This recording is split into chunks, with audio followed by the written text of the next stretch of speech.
Here we are, people. I've been meaning to do this pod for a while, and I am been loopy. You ever smoke a joint? When you smoke a joint and you feel like you're behind your eyes? Oh, God. I feel like I'm over here, and this is where reality is. But I've been drinking a lot of lemon water. I didn't smoke a joint either. I'm just existing. I cleaned out a storage area, and there was rat piss on stuff, and I smelled rat piss. So I was tripping out thinking, oh, God, did I get that rat piss disease where, like, can kill you, rat piss. But I've had so many rats in my life. I was like, am I really getting rat piss poisoning? It was quick. Anyway, a lot to go over today.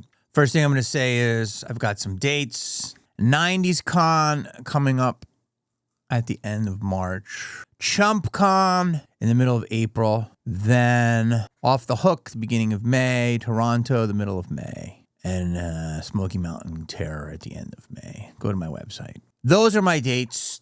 More to come. I'm really working on building up my online. I've been doing a lot of life things, getting caught up on that. So I'm going to have this down to a science. Takes a while. Slowly flying. Knock on wood. Flights have been good. Is anyone else experiencing glitches in your reality? That's going to sound crazy to the normies. And it's going to sound, oh, there's Jamie again, being extra. But we live in a matrix. I'm telling you, The Matrix is not a movie. It is a documentary. It is a 100% predictive programming piece of entertainment. It's not. It's a tool. It's educational. It is put out. You can say whatever you want about me, and I do things that, a normal person hasn't done. I've seen a lot of things, and I tie a lot of thoughts and ideas together. And you're not just a viewer, those who are informed, and I'm not just an actor, okay?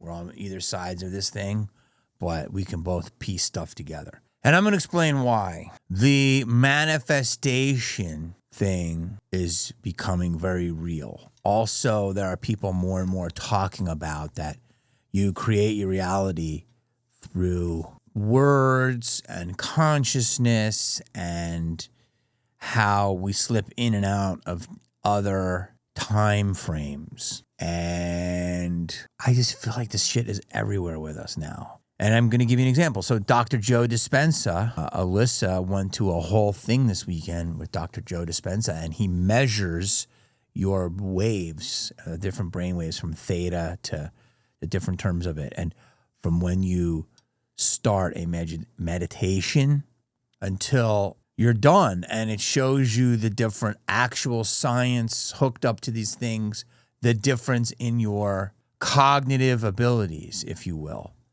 So it's not just a hippie thing. This guy doesn't like just hippie stuff. He likes real data. So this whole thing of like words have power, and is this a simulation, and the Matrix, and all these different things. I'm seeing signs of it every day. I'm sorry, I'm waking up. Like, my brain is loopy. Here's an example of how the Matrix is real. It's insane. This is an insane example, and you tell me. There are no coincidences anymore. There's none of that. Oh my God, that's so weird. Or, really? That's odd. No. This is shit it's all Sims, man. It is the Sims. There's just too much weird shit that is just, we can't just, it's just coincidence. And I feel like everyone's experiencing it. And it's a matter of if you pick it up and you realize it. And maybe because I haven't drank in 6 years or really do any drugs or anything, that I'm super aware of stuff, and it's becoming like intense. Like the world's a drug. The world's a drug, dude. I feel like everyone's going through their own little catharsis. All right. So how can I explain this to you? Can I name names? I want to name names so you can understand the story, but I don't have to. I want to get all the fucking details right. Here's where it starts. You ready? The Matrix is real. You can call me crazy. You can call me insane. I know there's Jamie, blah, blah, blah. But it is real. It is not a movie. It is predictive programming. I'm almost 100% believe that we live in a simulation, and that the necklace and the men in black, the cats, all that universe, all that is real. And we are run by this. And it ties into many things that I won't say because the normies will fry me because their brains are mush. And I don't do drugs, so I'm crazy because I'm awake. Damn, I'm coming in hot now. You can like that. I'm just saying, come on, man. Like, don't roast me for my beliefs. The Matrix, why is it real? I'm trying to explain this to you in a way that is not crazy. All right. I go to my friend's house. We film some content. I'm supposed to film for like an hour. We end up filming for like an hour and a half. Then he has some friends over. Then he has more friends over. Everything's great. Everybody leaves. I'm hanging out. I'm having a good time. We start talking about one of his coworkers. And I said, oh, how do you guys know each other? He tells me how they met. Blah, blah, blah. I'm like, oh, yeah. Okay. Boom. Okay. I never talk about this person, and I never hung out with this guy really, except to start filming this content. Okay. I leave. I stay already longer than I was supposed to stay, right? Because I was having such a good time. I then leave. The person who helps me in my life, assists me, editing all this stuff, picks me up, but comes to pick me up in a place, and he makes a couple turns, so I give him weird directions. So he doesn't pick me up on the exact same time frame that he was coming because of a couple turns, okay? We end up avoiding, like there was a traffic jam, so we had to go this way, and we go over here. End up coming back to this complex where I work. This is like a live-work complex where I shoot all of my content and stuff, okay? He tells me on the drive over, he goes, hey, I put some clips in the drive for you. Are you ready to post? So I have my post schedule. I'm like, okay, great. Now, as we're leaving the van, I usually walk one way to go to my office, but I decided I'm going to walk another way. Before I do that, I decided I want to check the mail. I go and I check my mail, and then I go halfway out to leave, and I go, oh, I might have an Amazon package. I go back to get the Amazon package that wasn't there. There's two people in the lobby, and they're taking up space, and I have to go around them in a certain way. And then I decide I'm not going to go my normal way that I usually get to my office. I'm going to go outside because I want to get fresh air, okay? So all the different routes of different things that I usually do are disrupted a little. I stayed a little longer. The clip was put in at this time, which was a different time. Mailbox, walk route, coming home, different traffic route. 6 or 7 disruptive things. He says, hey, man, that commercial that I put in there for you to post, because I post retro things and along with current things to let people understand my body of work. He says, was that like your early commercial, or what's the history with this commercial? And it's an El Pollo Loco commercial. And I said, oh, that was like a tester commercial. That was like literally my first commercial ever that I got out of acting class. And like my teacher at the time, you know, once I left, I had gone to this program, and then I left the program when I completed it. And then I was squatting, I was broke, and I got to be a tester for this El Pollo Loco campaign, which they ended up not really using, but they let us keep the tape, and it was like a little internal commercial for the company. And then that same ad agency liked me, had me auditions for Vans. I did that, and the rest was history. That's how I got my beginning of my career, along that with the Power Rangers spinoff called Cybertron. All this happened around the same time. And I said, yeah, I left school. I was broke. I was squatting in an apartment, and my buddy managed a building, and he said, there's not going to be anyone around for a few months. You and my buddy Pete can stay there. We both had mattresses, and we would do open mics and showcases at night. I would try to go out on commercial auditions during the day. And then he's like, this guy saved my life, you know, by letting me stay in this like apartment, right? Now, which is in the same neighborhood, by the way, that I filmed the content, which I'm talking about. That was supposed to be like an hour, and ended up being like almost 4 hours because I was enjoying myself. It's literally 2 streets over. So I said, dude, I had this acting teacher, and he was the guy who was really encouraging to me. And he said, oh, okay, And I said, from there, that's like, I was like, he's like, a good way to break in this business is through commercials. And then I ended up getting this commercial. As I'm telling him that, I had reminded to tell you that I was with my buddy and we were filming content and we were talking about this woman that's his friends and his coworker. And I also forgot to mention during this time that this woman dated my acting teacher. And I only found that out recently. And I don't know if they're together or not. But I was like, oh, you know, that's how you guys started. And that's so cool. And yeah, I know she dated my teacher. And which is crazy. I haven't seen him in so long. He was so great to me. Boom. And it was just conversation. And then, like I said, the rest of the night happened. As I'm walking the different path and the different gate, and I had all of those, you know, bump into these girls influencing. I decided to go this way, all this traffic. I'm coming in. I'm coming through a gate. And as I'm coming, there's a person with a dog. And at that point, this is when the conversation about the commercial happened. And I said, yes, you know, what happened with my acting teacher. And he encouraged me. Okay. And he's like, oh, that's so cool. Okay. Gate opens. I push it open enough so I can come out first. And then there's enough room where the person and the dog can get through the gate, right? I'm saying to him about the commercial, about the teacher. And I'm literally saying that about him. And as I look, I'm like, I just out of the corner of my eye, look. Okay. And out of the corner of my eye, I look at this person with the dog. And I'm looking and I go, that looks familiar. And I look and I take 2 steps out, the gate closes. And this person is just engrossed in their phone, you know, just not even noticing us with the gate and all that. I take 3 steps and I go, hey, bro, I'm walking with, you know, my man who picked me up and all this stuff. And I said, hey, bro. He said, yeah. And I said, do you remember the acting teacher I told you encouraged me about the commercial? And he said, yeah. And I go, that's him.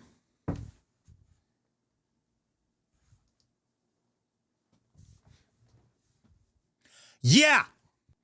In my building, out of the blue, with a dog. I don't know if he works here. I don't know if he's living here.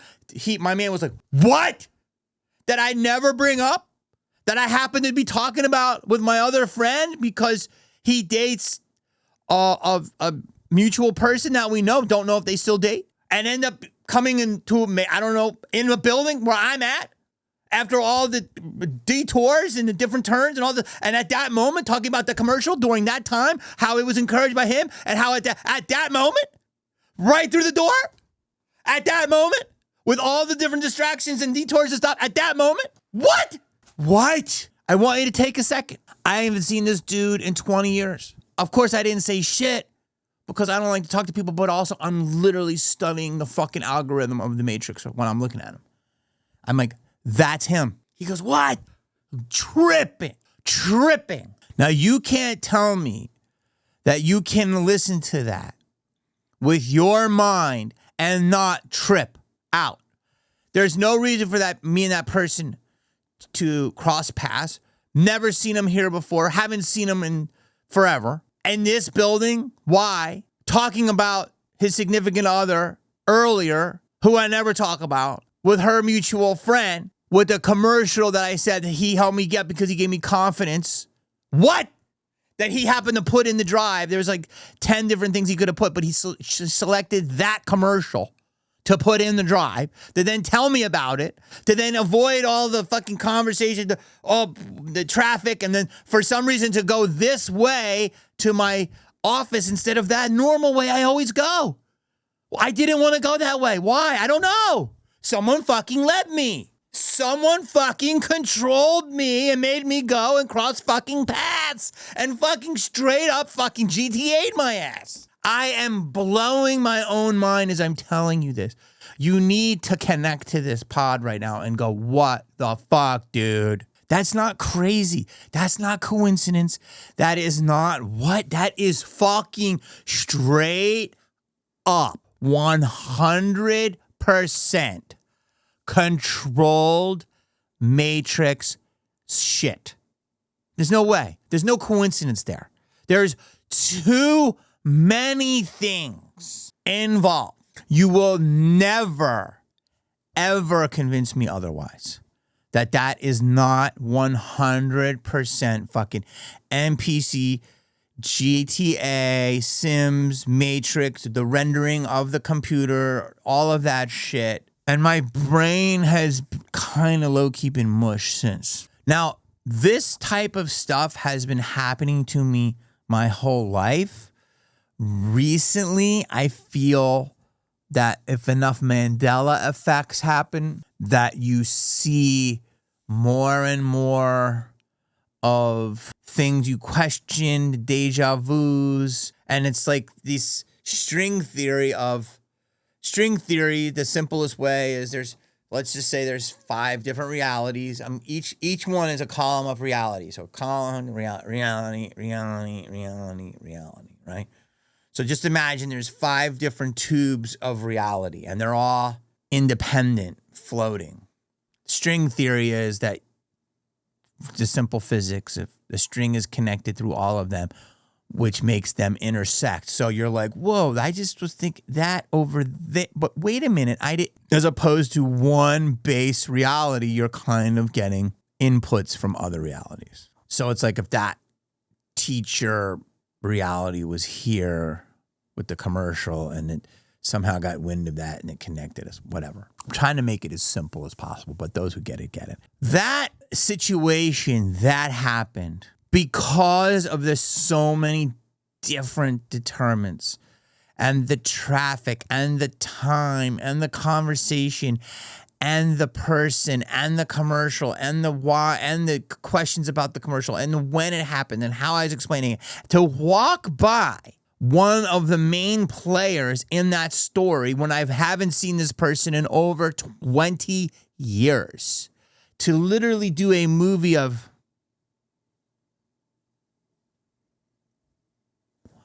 and him on the phone literally like an NPC, just not seeing me at all. That happens to me a lot. I see a lot of people that know me that don't look up from their phone, and it's cool because I just don't. It's either up to me to say something or not, and I don't like to say it to a lot of people because I don't want to. And plus, I'm fucking fascinated by this fucking NPC shit and fucking this reality. It's not a coincidence. It is not a coincidence. It broke me. It didn't break me. It is not.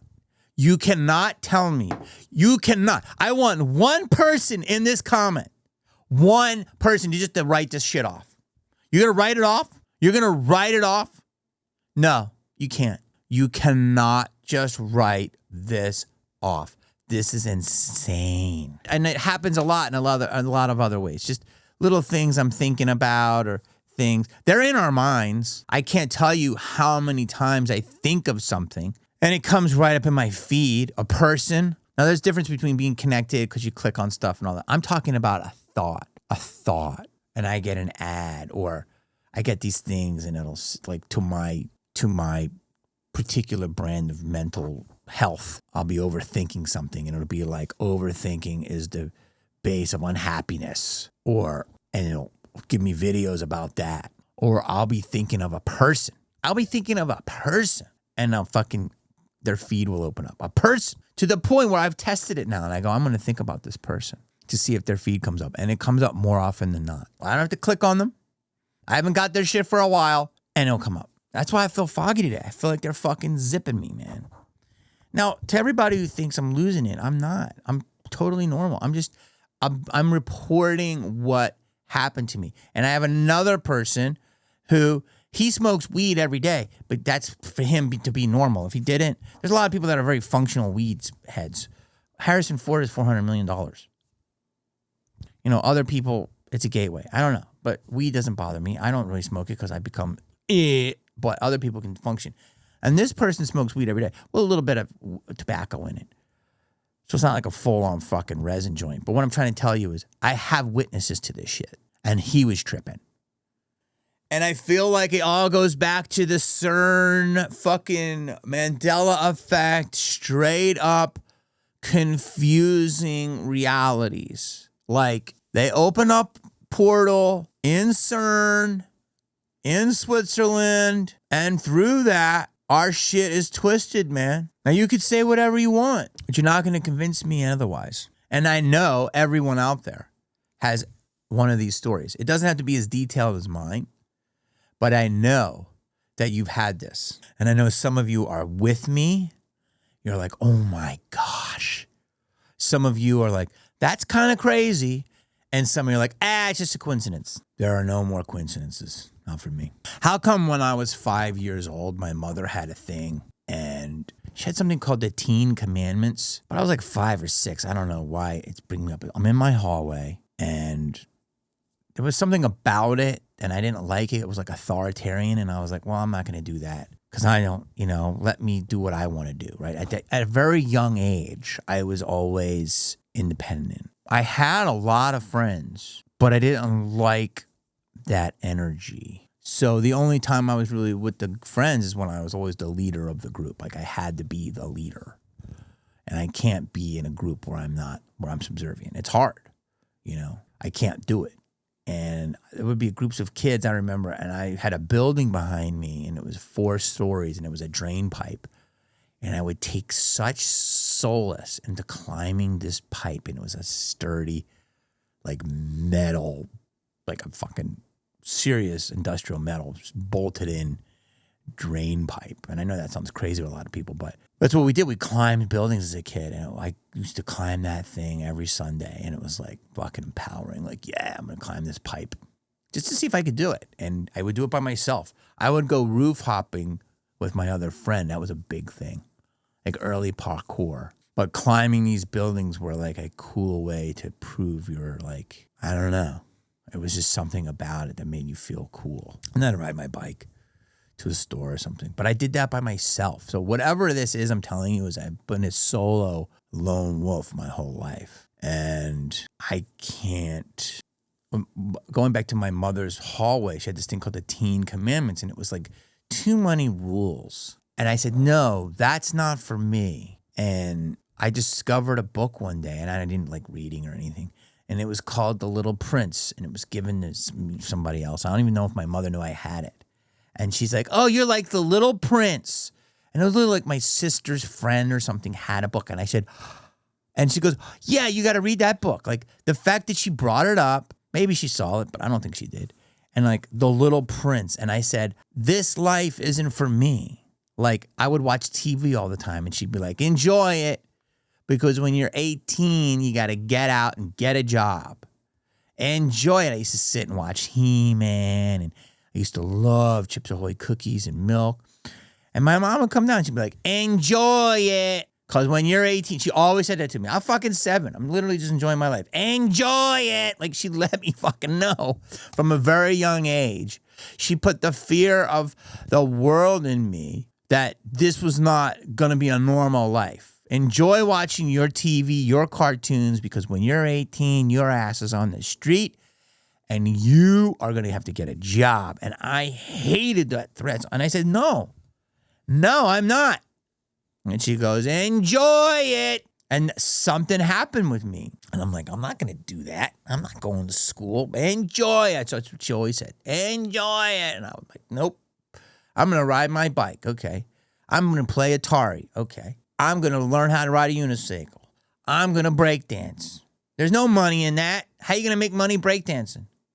I don't know. It's not about money. That's what I wanted to do, everything, because I was put in this.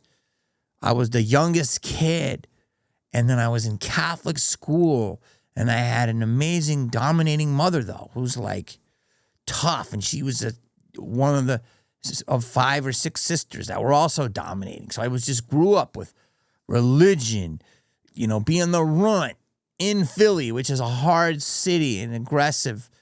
And then my mother came from hardcore Irish immigrants and enjoy it. So I was like, and I was already crazy, probably. And it was just pushing. And I go, blah! Like, that's why I am the way I am. Because I was already an electric fucking eel. And then they tried to fucking squish my head. And so everything was opposite for me. Anything I wanted to do, anything was just, and it goes to this stuff of like, why I'm going all this crazy route for a second is that I always wondered Because I used to sit in that hallway a lot and look at the Teen Commandments, this plaque my mother had. I'll never forget it. And the Little Prince. It was me and my mom. We were very close because as a boy until I started rebelling because all the other kids were much older than me. So I was like this little surprise baby. So she worked from home a lot, so I'd hang with her. And I just remember thinking that I was not destined to be of the normal world. So every time she would say that, I would watch Three's Company or cartoons, and I always felt connection to the TV, like it was drawing me in. And I would sign my autograph. In school, I have second grade, me just signing my name over and over again. Why did I do that? Just signing my name over and over again. At a young age, just always talking about fame and thinking something about fame. Now, I'm sure everyone goes through that, but I'm meant to be famous. I always stood out in the crowd. All the girls in my neighborhood said, "You're so weird." And then like the ones who liked me would think, "Well, he's weird, but like you're cute, but you're so weird." You know what I mean? That's like they don't know how to describe what you are. I wasn't typical. And that could be, probably my fucking Asperger's or fucking whatever I got. Like I said, we were never diagnosed. We were just like, he's a little crazy. Jamie's a little fucking crazy.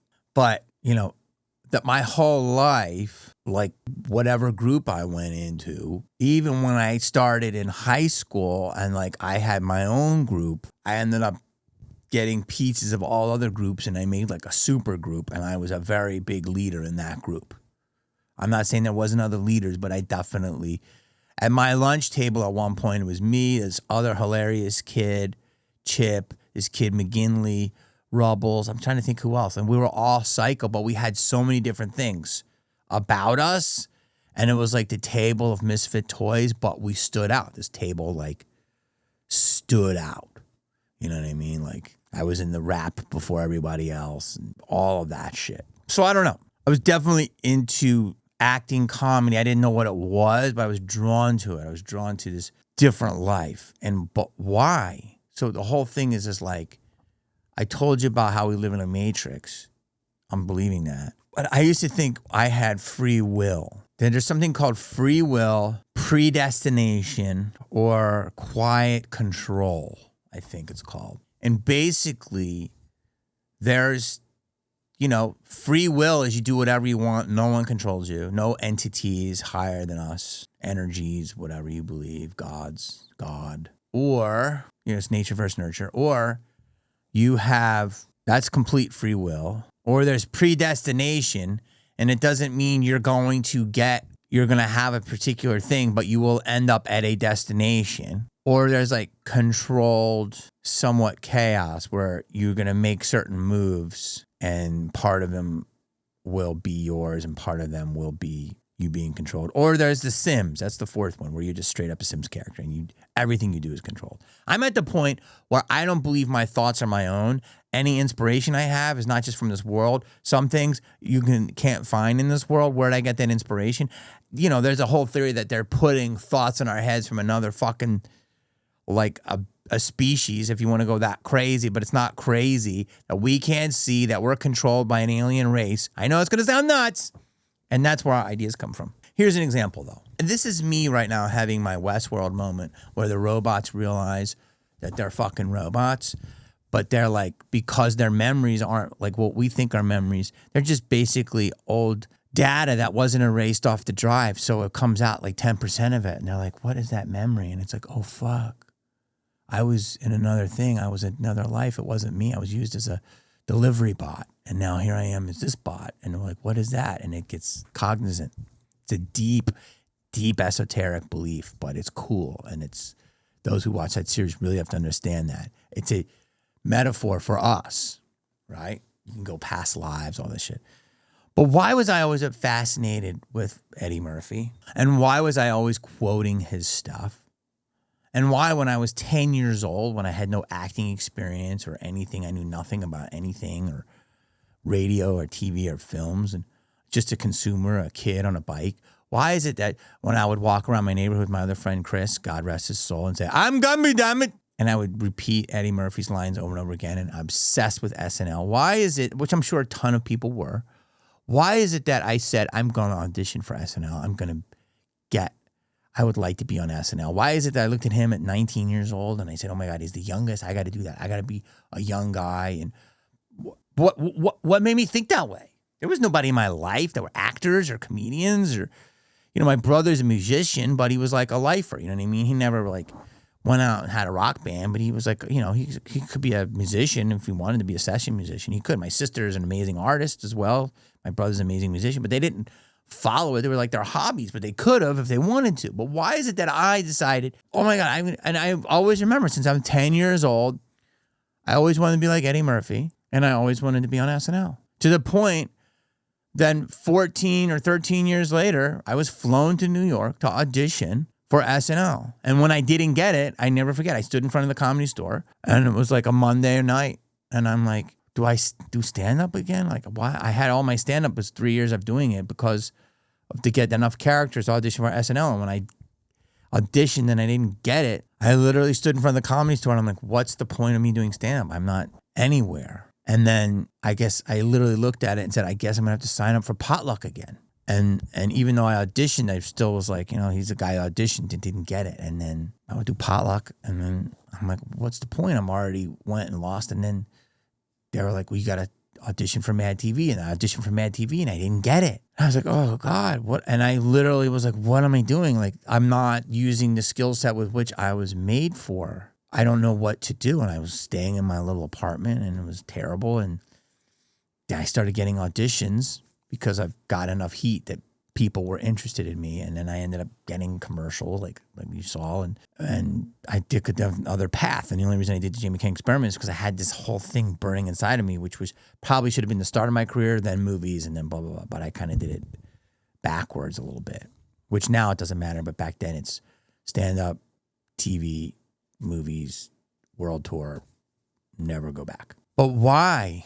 Why was I on that path? Was it just me being inspired? It's just weird. What is our reality? That's like, I'm twisted up, man. I used to do King Tut all day. How did I end up working with Steve Martin? I used to have his albums. It's weird. It's weird. There's something to it. It's crazy. I'm fascinated by it. There's something there. I know you can relate, because I know that everyone else has their own versions of it. But if you like this, subscribe. Let's get these numbers up. Share in the comments if you also feel this way. Peace.